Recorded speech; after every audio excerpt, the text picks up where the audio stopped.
And millions of fans are mourning the passing of legendary singer Jimmy Buffett. He died on Saturday from a rare form of cancer called Merkel cell cancer.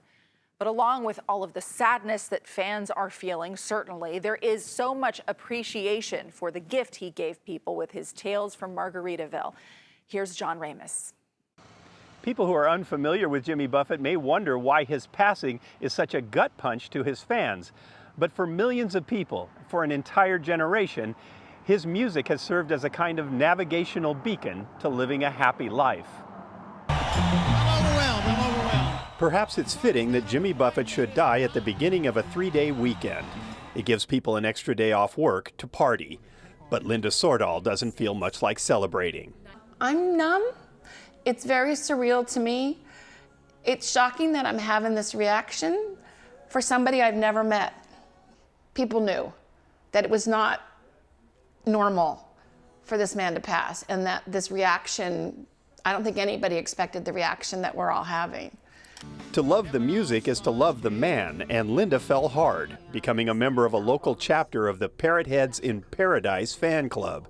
She's attended more than 100 of Jimmy's concerts, including his final big one in San Diego just this May. Jimmy got on stage and he was a little out of breath, but he was having fun and you could see it.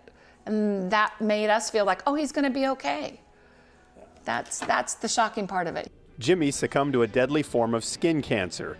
Maybe if he had spent his life in an office rather than out in the sun, he might still be living, but he wouldn't have had the same life. And it was how he lived life that became an inspiration to millions of hardworking people who dreamed of calling in sick and hopping on a sailboat. CBS commentator Bill Flanagan was a close friend and said it was no act. I don't think I ever knew anyone with more positive life force. Even when he was in treatment for cancer this last year, Jimmy would come out of the hospital, and instead of resting like he was supposed to, he would jump on one of his planes and fly across the country to play a show. But it wasn't all fun and games. In 1983, Jimmy told a very young David Letterman that he wrote his hit Come Monday about waiting to play a show in San Francisco on Labor Day weekend.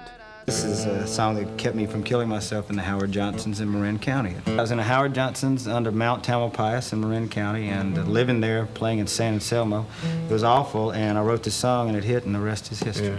The songs that he writes about being with friends, and the songs that he writes about slowing down and enjoying the moment, and the songs he writes about growing old. There's just songs that hit us that way, that when the world goes wrong, there's always a Jimmy Buffett song that just... And that's why he'll be so missed. He told us it was okay to play hooky from work to go have fun. And even if we knew we couldn't, we knew he was out there doing it for us.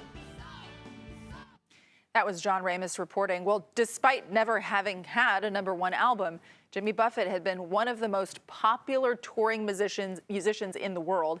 His biggest single didn't come until 2003 with his cameo appearance on Alan Jackson's It's 5 O'Clock Somewhere.